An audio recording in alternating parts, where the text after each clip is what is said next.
Bismillahirrahmanirrahim. Assalamualaikum warahmatullahi wabarakatuh. Alhamdulillahirrabbilalamin. Wassalatu wassalamu ala asrafil anbiya'i wal mursalin wa ala alihi wa ashabihi ajmain amma ba'du. Yang sama-sama kita hormati Bapak Profesor Dr. Haji Syafriadi SHMA selaku dosen pengampu pada mata kuliah Pengantar Hukum Indonesia, sekaligus teman-teman rekan-rekan yang menonton video ini. Pada video kali ini, di mata kuliah Pengantar Hukum Indonesia, saya mengambil materi tentang Sistem Hukum Indonesia sebagai ujian tengah semester yang disusun oleh saya sendiri, Fail Al-Ahnaf, kelas khusus 2024 di Universitas Islam Riau. Baiklah teman-teman, sebelum kita masuk ke pembahasan utama, di sini saya sudah menjadikan 3 poin penting di daftar pembahasan. Yang pertama ada bab 1 pendahuluan, bab 2 pembahasan, dan bab 3 kesimpulan. Di bab 1 pendahuluan terdapat 2 poin, yaitu A. Sistem hukum di Indonesia, B. Jenis hukum di Indonesia. Sistem hukum di Indonesia.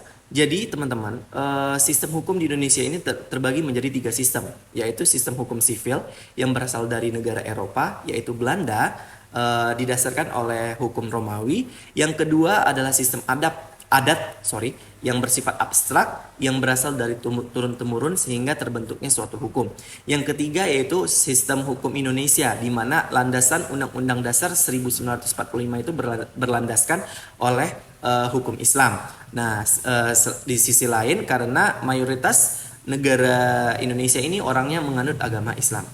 Lanjut. Jenis hukum di Indonesia itu terdapat ada 6 hukum. Yang pertama hukum pidana, perdata, tata negara, administrasi negara, internasional, dan juga hukum lingkungan. Kita masuk ke bab 2, pembahasan. Di bab 2 pembahasan ini saya juga sudah menjadikannya 4 poin penting. Yang pertama pengertian sistem, kedua pengertian hukum, ketiga pengertian sistem hukum, dan yang keempat adalah sumber hukum. Sebelum kita membahas apa itu hukum, apa itu sistem hukum, dan lain-lain, saya akan menjelaskan terlebih dahulu dengan singkat apa itu sistem. Sistem adalah sekumpulan unsur yang saling berhubungan dan berinteraksi untuk mencapai tujuan tertentu. Sistem memiliki struktur dan proses, di mana struktur sistem merupakan unsur-unsur yang membentuk sistem tersebut. Menurut bahasa, dalam kamus The American Heritage Dictionary of the English Language, sistem adalah a group of interrelated, interdependent elements regarded as forming a collective entity. Yang artinya adalah hubungan dan saling ketergantungan di antara bagian-bagian atau elemen-elemen dalam sistem dan merupakan suatu entity yang memiliki fungsinya masing-masing. Nah, contoh simpelnya saya mengambil contoh sistem dan fungsi keluarga. Teman-teman bisa melihat di foto tersebut ada ayah, ibu, dan juga anak-anak, dan mereka memiliki perannya masing-masing, di mana ayah itu pemberi nafkah sebagai pelindung dan juga pemberi kasih sayang. Di sisi lain ibu itu sebagai ahli gizi keluarga, pemberi kasih sayang juga, pelindung bagi anak-anaknya, dan juga guru sebagai anak-anaknya. Dan sistem anak itu adalah penerus keluarga, harapan keluarga, dan yang membantu kedua orang tua di saat di rumah. Jika salah satu anggota keluarga ini tidak memiliki fungsinya atau tidak berfungsi, maka sistem di keluarga itu akan hancur atau tidak berjalan dengan baik. Nah, begitu teman-teman. Contohnya di sistem dan fungsi keluarga.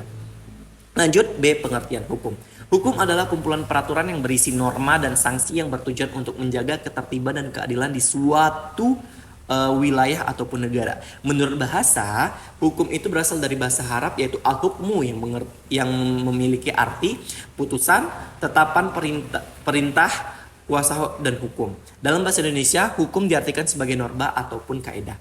Nah, menurut istilah, hukum itu adalah peraturan atau adat yang secara resmi dianggap mengikat, yang dikukuhkan oleh suatu penguasa atau pemerintah, atau kumpulan peraturan yang terdiri atas norma dan sanksi yang bertujuan untuk mengadakan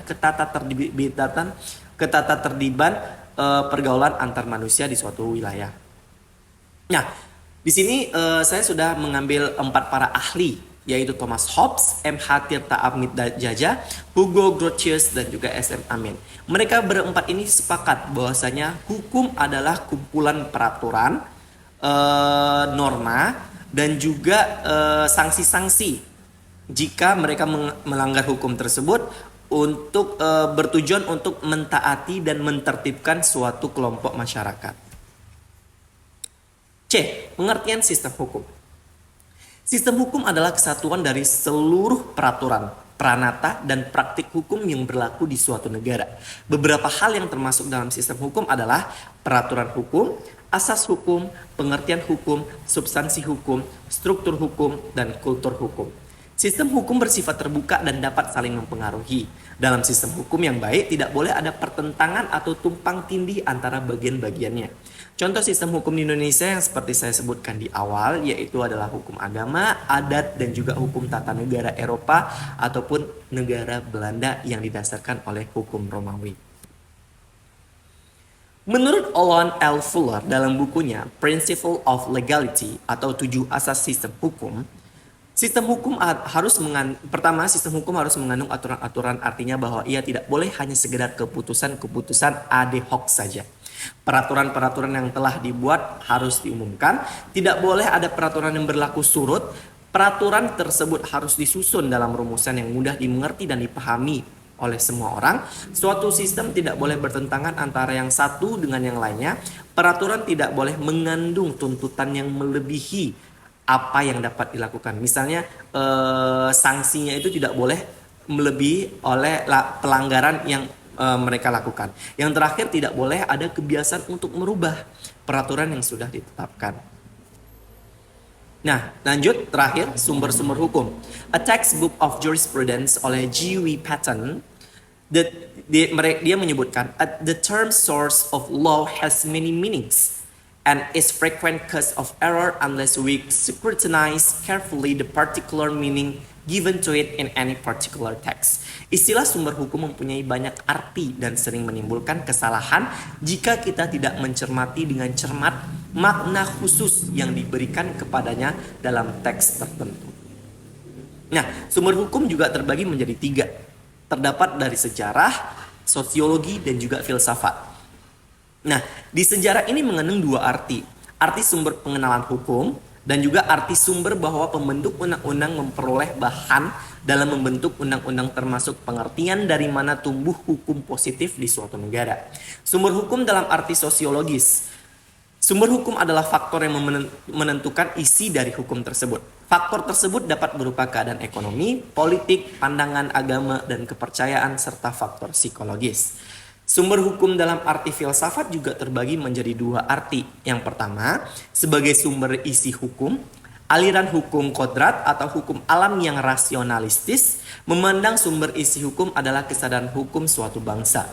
Yang kedua, sebagai sumber kekuatan mengikat dari hukum yang menyangkut mengapa kita harus mengikuti hukum tersebut. Nah, sumber hukum juga terbagi menjadi 2, teman-teman. Hukum material dan juga hukum formal. Nah, di sini faktor-faktor yang ikut serta mempengaruhi atau menentukan isi hukum material yaitu, pertama, faktor ideal, taat kepada undang-undang dan lembaga hukum. 2, dapat berubah karena faktor keadaan dan kebutuhan nyata dari masyarakat. Nah, yang B, faktor kemasyarakatan, struktur ekonomi dan kebutuhan masyarakat. Kedua, kebiasaan yang berakar dalam masyarakat. Yang ketiga, hukum yang berlaku. Hukum yang berlaku ini adalah tata hukum negara lain, keyakinan tentang agama dan kesusilaan, dan kesadaran hukum. Sumber hukum formal. Sumber hukum formal adalah bentuk atau cara bagaimana suatu norma hukum dibuat atau ditetapkan. Sumber hukum formal dapat juga dibagi menjadi 2, yaitu pertama, sumber hukum tertulis yang ada Pancasila, Undang-Undang Dasar 1945, traktat dan putusan hakim atau jurisprudensi. Yang kedua, ada sumber hukum tidak tertulis. Hukum formal yang tidak tertulis adalah hukum adat. Kebiasaan yang ada dalam masyarakat melalui proses yang panjang secara bertahap dapat berubah menjadi hukum adat. Nah, terakhir bab 3, kesimpulan. Setelah saya menjelaskan tentang sistem hukum, kesimpulan yang dapat saya simpulkan dari sistem hukum Indonesia adalah 6. Indonesia menganut sistem hukum civil law yang merupakan sistem hukum kolonial Belanda. Yang kedua, Indonesia juga menganut sistem hukum adat dan sistem hukum Islam. Yang ketiga, sistem hukum tersebut saling melengkapi dan harmonis. Yang keempat, hukum merupakan pedoman perilaku bagi subjek hukum. Yang kelima, hukum adalah peraturan atau ketentuan yang dibuat untuk mengatur kehidupan bermasyarakat. Yang keenam, hukum memiliki sanksi atau hukuman bagi pihak yang melanggarnya.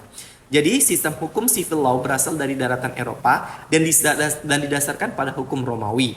Ciri utama sistem ini adalah kodifikasi prinsip-prinsip hukum yang utama.